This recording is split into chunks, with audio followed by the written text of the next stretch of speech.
When you think of Ireland, what comes to mind? Guinness? St. Patrick's Day? Yeah, no, that's a good point. You're not wrong, but there's more to this small European country than meets the eye. Believe it or not, Ireland's sometimes called the Korea of Europe. But why? What could these two distant nations possibly have in common? In this video, I sit down with the Irish Ambassador to uncover the surprising ties between Ireland and Korea, and how they continue to shape each other today. Sláinte. Behind me is the Irish Ambassador's residence, and we are invited to do an interview with the ambassador. So it's time to learn a thing or two about Ireland's legacy in South Korea. I'm super excited. Let's go in. That smells delicious. Yeah, this is Chef Lee. Chef has just become father to twin boys. Can you only imagine? Congratulations. Thank you very much. Wonderful news. Little boys. I mean, it's rare to have babies in Korea these days. But Two of them. Then a twin. Two of them. Two of them. Meet the wonderful Irish Ambassador Michelle Winthrop, who began her post in Korea in August 2022. She welcomed us to her residence in Songbukdong, Seoul for this interview. But first, let's start with her personal experience since arriving in Korea. I had learned a little bit of Korean, so I could at least read Korean at the time, which made a huge difference. I think that's one of those things that people don't often talk about, actually how easy it is to learn how to read. Right, the alphabet, the Korean script is Yeah, quite and like easy. when you're on the subway and stuff, it makes a big difference to be able to read. Well, our first weekend, we went wandering around, sweating, and kind of. Yeah, August is the worst month to August arrive in is the Korea. I wouldn't worst. recommend that to anyone. And also we were living in Limerick. Yeah. Limerick has about 160,000 people. And we came from Limerick to Seoul. When Seoul was what? Metropolitan areas, 20 20 plus million. Yeah, so there was a lot of, for the first few weeks. It's almost combined the size of the Netherlands and Ireland. Yeah, exactly. But Songbukdong is quite an interesting neighborhood because many of the ambassadors, they live Yeah, here. we all hang out here, yeah. You go out and you greet each other and... We do, yeah, we do. There's a little bus that comes up the hill, and there's a few of us who are always on the bus. Oh yeah. Yeah. I've had high foreign policy conversations on the little number 2 bus there. Oh yeah, the town bus. Yeah. But I also assume that as an Irish, you kind of miss the Irish pub. Yeah. Do you have a favorite? We were just talking about that. Exactly. My favourite is hands down the Craic House. The Craic House in Itaewon. The existence of the Craic House is pretty much the duration of my posting so far. Oh, yeah. So they opened in the summer of 22, which Yeah. is kind of when I arrived. So you can imagine I arrived. The first question we always ask is there a pub? Are there pubs? What's the pub? What's the good pub? So yeah, the Craic House we often joke in the embassy and say it's our real headquarters. The embassy is just the place where we do the administration. The real embassy is in the Craic House. The real embassy is in the Craic House, yeah. It's kind of like the beating heart of the community, and that's what matters. I had to check out the pub for myself, and one of the owners, Kevin Conlon, greeted me with a classic Irish drinking challenge. Split the G on your first sip of Guinness. Nail it, and you've earned yourself a free pint. Not bad. Very close. Very close. But we don't accept very close. Ah, shit. Yeah. It's a fun game. Split the G. Yeah. Yeah. I could totally imagine a game like this in Korea. Split the T from Terra or something like that. What makes a pub an authentic Irish pub? Bottom line, it's more than just food and drink. It's an experience. To make it authentic Irish, I think it's the stories behind the place or the people that really bring a warm welcome. We have a saying in Irish, Céad Míle Fáilte, and it literally translates to 1,000 welcomes. The name here is the Craic House, and I don't know if you're familiar with the word crack. I just looked it up before I came here. Okay, it's an Irish way of expressing fun, but within a comfort environment. And we literally would greet ourselves informally with friends and that as what's the crack, and it literally means, are you having fun today? Or like the Koreans would say, have you eaten today? As their way of saying hello. Are there a few Irish dishes or drinks that are popular among the Koreans? Of course, Yeah. fish and chips. I mean, it's a special beer battered fish and chips with, I think that mix of the seafood here being so big and fried chicken. It's almost like a crazy mashup of all of those where they definitely indulge big time. Drinks wise, I mean, look, it's almost a religion in Ireland to have a pint of Guinness. Signs in Ireland are always bilingual. We have to have, it's by law, we have Irish and English on them. So you'll typically see the Irish above a sign, and then the English. And Irish will actually have a meaning, so this is Killarna, but the English will be a phonetically transcribed version of that, which is Killarney. So Killarney doesn't have any meaning at all. A lot of that information is lost if you don't understand the language and what it means. That becomes very important to us, you know, and it's same with the sport and the music especially. They're things that were almost extinct in Ireland. But now we have an opportunity to play them in Korea or wherever you go in the world, you know. So everywhere around the pub, storytelling is huge for Ireland, and pubs are very known for storytelling. There's a story to everything. Killarney is where my mom was from. This boot is a very common feature in Irish pubs. It's called a snug, which is basically another word for a cozy space. A snug is somewhere that you feel a little bit of your own privacy. That's the cool thing about an Irish pub. There are stories everywhere.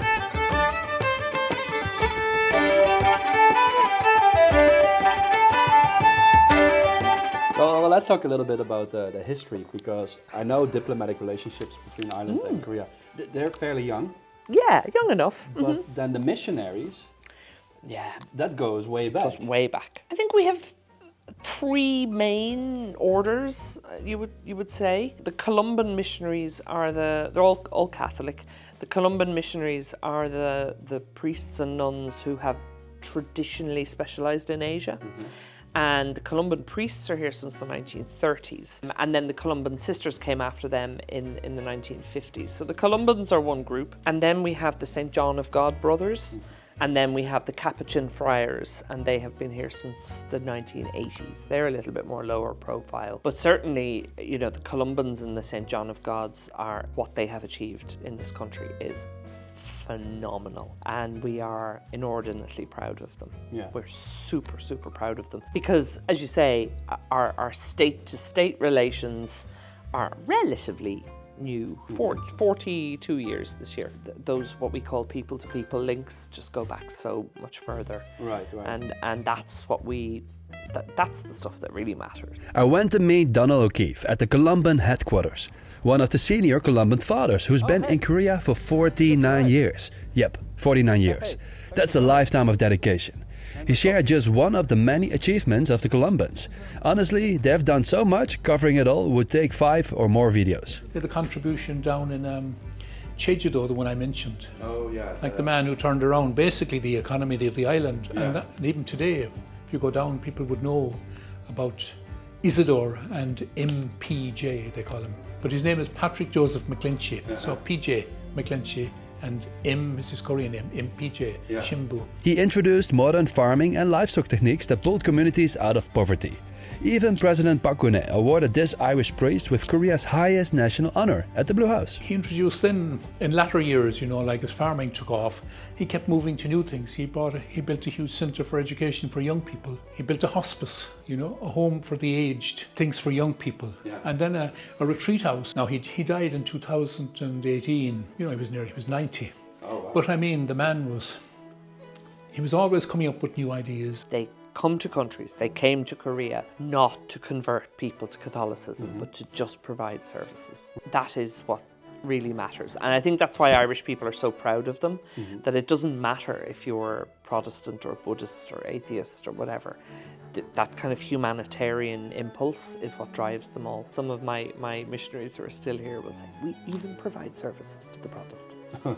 When the Korean War broke out, Ireland was not officially part of the UN yet. No, exactly. But that didn't mean they didn't contribute to help South Korea out. Time, right? So how exactly did they contribute? So it's a bit complicated. One of the main British battalions that were deployed as part of the British response to the war was the Royal Ulster Rifles, and they are in Northern Ireland. So they're physically very close to us, even though a different jurisdiction. When the Royal Ulster Rifles were mobilised and deployed, a lot of young Irish men in the Republic of Ireland in the south felt that this was kind of anti-communist struggle that they identified with. There would have been no obstacles to it. Many of them just went to Northern Ireland, went to Belfast and signed up. The complexity of our basis for peace on the island of Ireland is that if somebody feels Irish, they're Irish. Yeah.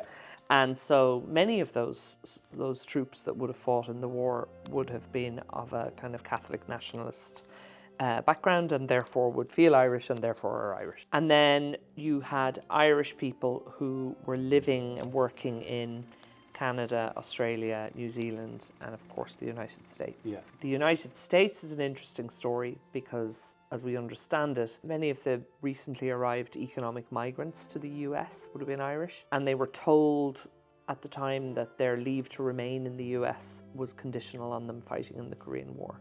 I see. So they would have gone from Ireland to the US in search of work, because Yeah. Ireland was very poor at the time, and just arrived in Chicago or New York or goodness knows where, and the next thing they knew they were in Korea, Yeah. fighting a war. There's now a special memorial at the War Memorial of Korea honoring the Irish who died during the Korean War. Among them are several Columban missionaries who, despite the dangers, bravely stayed with their communities and paid the ultimate price. This guy died in a jail in North Korea. He was actually the first Caucasian to be killed in the conflict. There was a famous death march where they were originally taken to North Korea to be exchanged as prisoners. That was the idea. But he died. They were working in the south of the country, and they were executed. And these three guys were shot. All of them had an opportunity to leave because he was an American citizen. They came down and they said, the North Koreans are coming in, we won't be able to hold it. There's an opportunity now to go to Busan and escape. And he said, because I have my responsibility here for the area, and this guy was the pastor, he said, I'm staying too. The Korean anthem. Oh yes. Yeah. You told me a story. It's a great the other story. day. So yes, there is a cool story. The composer of iGoBart is An Ek Tai. On the 20th of February 1938, he was doing a tour of Europe and he rocked up in Dublin to do a performance at the Gaiety Theatre in Dublin. And so he performed on the 20th of February 1938 the Symphonic Fantasy Korea. A sort of linchpin of the Symphonic Fantasy Korea was an early iteration of iGoBart. He was told to have said after the performance something along the lines of, gosh, that's the first time I've properly performed that. How does that sound? But it was the earliest known performance of the first iteration of it. What the hell was he doing at the Gaiety Theatre in Dublin performing the Korean anthem? But there's a good reason for it. A lot of the early Korean independence activists were very rooted in literature and music and drama. And they understood that Korea was, in order for Korea to become independent, yes, they had to fight off the colonial yoke and all the rest of it, but they also had to reimagine and bring back to life the indigenous culture of Korea. And a lot of their inspiration for that came from Ireland, because when we were going through our independence struggle, a really important influencing factor was the fact that the leaders at the time wrote plays, wrote books, mythologized ancient Ireland through song and all of this kind of thing. And the Koreans were inspired by that. You can really feel how deep the connection runs and how surprisingly compatible both cultures are. If you want to experience Ireland in Korea, just visit an Irish pub, join a Gaelic football match, or celebrate St. Patrick's Day. But it still leaves me wondering, why do people call Ireland the Korea of Europe? You can map out the similarities, and I know you can say that about a lot of countries. You can speak about the history of colonial oppression, you can speak about that really magical kind of cultural awakening and independence not just being fought through bullets and blood, but also through kind of national pride and heritage. We both have a history of hunger. We had a very major famine in the 19th century in Ireland, which to this day shapes how we are and how we see things. And I think Koreans are very much shaped by that history of hunger as well. The two contexts are very different, but we do have a landmass that is divided into two jurisdictions. Thankfully, ours is a lot more peaceful now than the Korean one.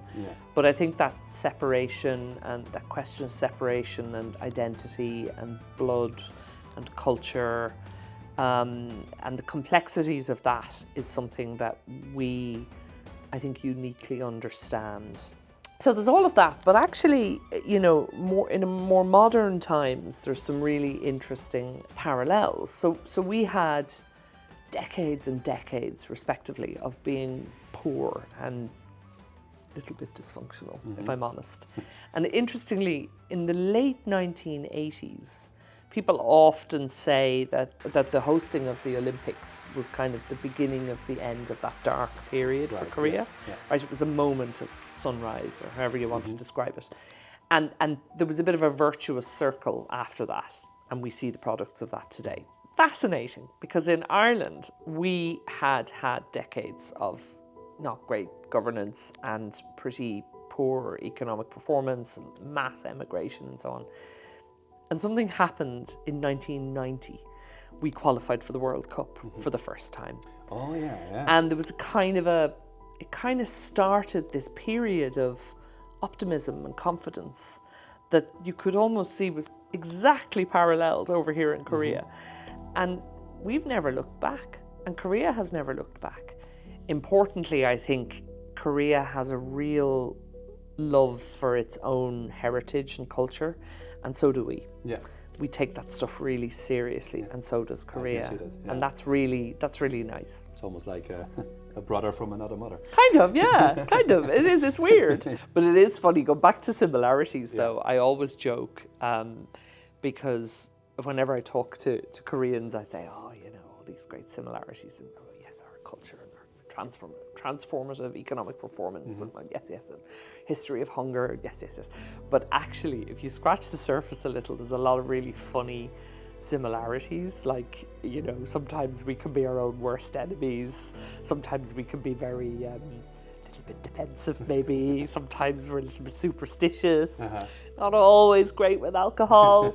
Yeah, so there's a few funny. There's a few. I always, the one that always makes me howl is prone to sentimentality after a few drinks. Yeah, a bit like that. But anyway, We had that particular experience with Britain, you know, and out of that comes a certain kind of, you know, culture. Like songs are very sad.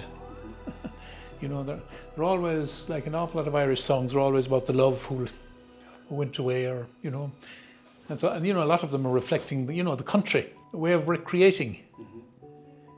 Yeah, traditionally Ireland had been known for.